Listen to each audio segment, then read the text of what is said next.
नमस्कार दोस्तों, स्वागत है आपका सीपी स्मार्ट क्लासेस में। दोस्तों, आज के रोजगार समाचार में कई प्रमुख खबरें हैं, लेकिन सबसे ज़्यादा इम्पोर्टेंट खबर जो आपको आपके लिए सबसे ज़्यादा महत्वपूर्ण है वो है कि यूपी टीईटी की परीक्षा की तिथि की घोषणा कर दी गई है। परीक्षा 28 फरवरी को होगी। इससे संबंधित खबर आपको इस वीडियो में हम दिखाएंगे।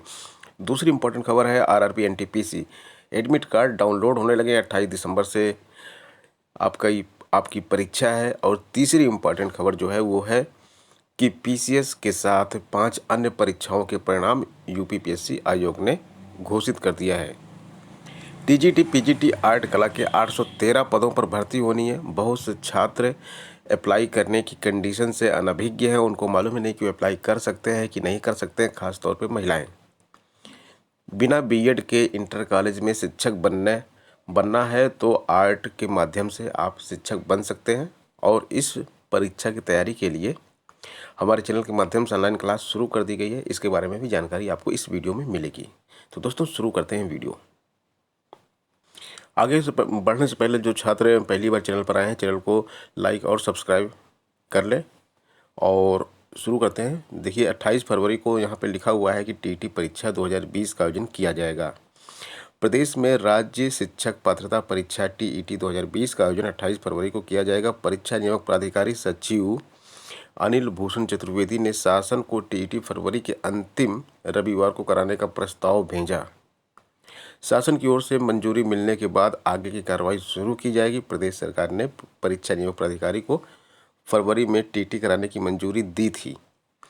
जो प्रदेश सरकार एक बार पहले ही टीटी की मंजूरी फरवरी में दे चुकी है, तो फरवरी के किसी भी सप्ताह में पीएनपी टीईटी करा सकता है। तो पीएनपी ने विचार किया है कि चौथे सप्ताह में, यानी कि 28 फरवरी को रविवार है, उसी दिन टीईटी कराई जाएगी। प्राधिकारी सचिव ने परीक्षा के लिए ऑनलाइन आवेदन पत्र दिसंबर के अंतिम सप्ताह से ऑनलाइन आवेदन पत्र जमा करने की प्रक्रिया शुरू करने, जनवरी के द्वितीय सप्ताह तक आवेदन जमा करने और शुल्क जमा करने का प्रस्ताव दिया है। दिसंबर का लास्ट वीक आपके लिए बहुत इम्पॉर्टेंट है। बहुत सारी चीज़ें यहाँ पे आ रही हैं। एक तो आ रही है आपके लिए टीईटी का एप्लीकेशन, ये आ रहा है टीईटी का आवेदन पत्र आएगा।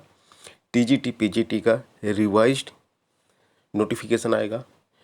और तीसरा, असिस्टेंट प्रोफेसर की जो भर्ती आती है वो आएगी।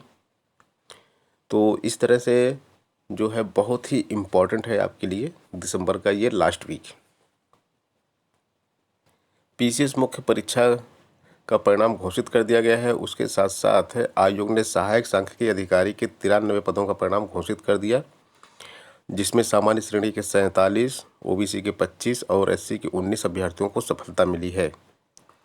और इसी के साथ साथ प्रवक्ता भूगोल का परिणाम भी जारी कर दिया गया है। यहाँ पे प्रवक्ता अंग्रेजी के 5 पदों का परिणाम भी जारी किया गया है और प्रवक्ता उर्दू के 7 पदों का परिणाम भी जारी कर दिया गया है यहाँ पे।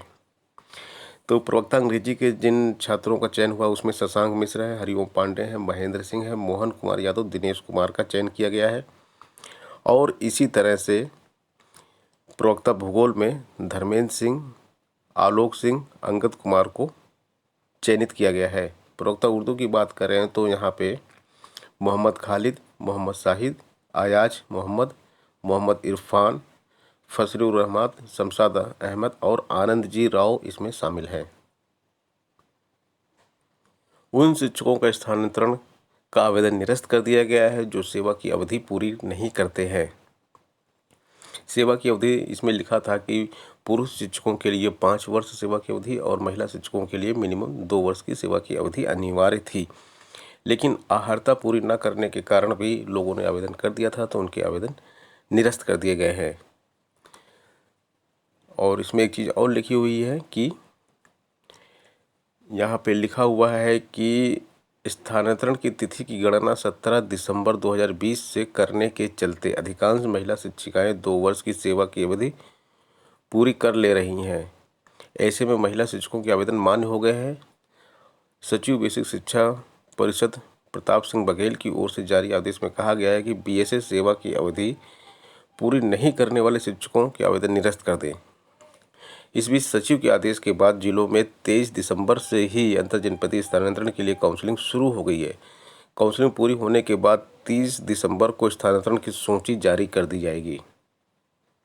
देखिए, कोरोना काल है और इस साल को लोग याद करना नहीं चाहते हैं, लेकिन यह साल जाते जाते छात्रों के लिए बहुत ही लाभदायक हो रहा है। मैंने अभी आपको बताया कि दिसंबर में 3-4 तरह के आवेदन आ रहे हैं और ये काफ़ी दिन से रुकी हुई भर्ती प्रक्रिया आरआरबी एनटीपीसी की ये भी 28 दिसंबर से शुरू हो रही है।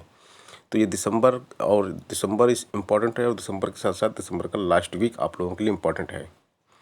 तो यहाँ पे देख सकते हैं कितने टाइप के यहाँ पे पद थे।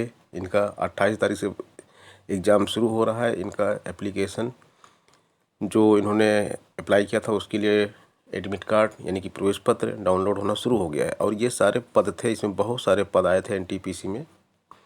तो इन सभी पदों के लिए जो छात्र जिनकी परीक्षा 28 तारीख से शुरू हो रही है वो अपना जो है प्रवेश पत्र डाउनलोड कर सकते हैं रेलवे की वेबसाइट पर जाके, जिसमें आरआरबी प्रयागराज के अधीन जो पद हैं उसमें 1,55,000 अभ्यर्थी शामिल होंगे। उत्तर प्रदेश लोक सेवा आयोग ने प्रवक्ता भर्ती का विज्ञापन जारी किया, जिसमें दर्शन शास्त्र के पद नहीं है।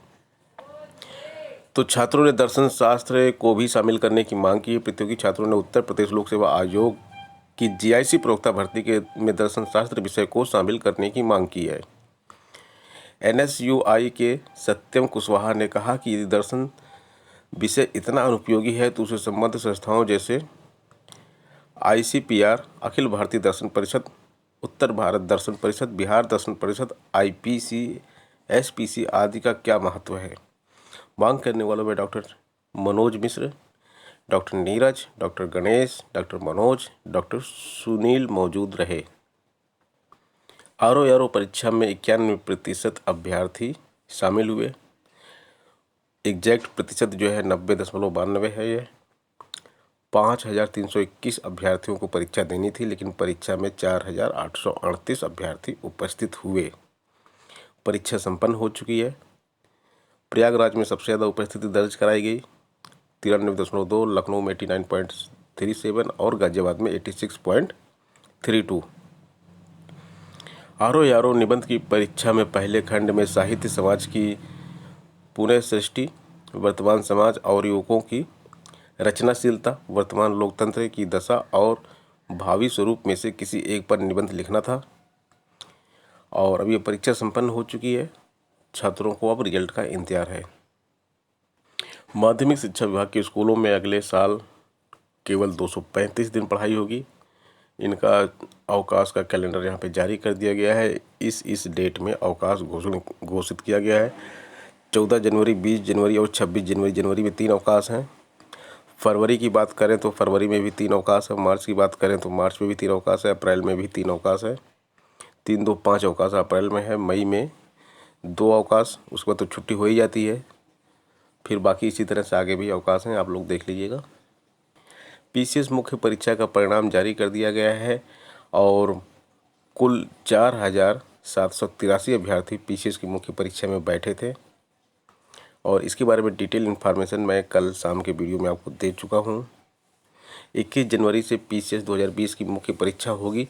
पीसीएस 2020 की मुख्य परीक्षा में शामिल होने वाले छात्रों में उत्साह है कि पीसीएस 2019 की भर्ती की प्रक्रिया पीसीएस 2020 से पहले पूरी कर ली जाएगी, इसलिए उनके चयनित होने के चांसेस अब बढ़ गए हैं। तो दोस्तों, ये थी आज की प्रमुख खबरें। मिलते हैं नेक्स्ट वीडियो में नई अपडेट के साथ। धन्यवाद।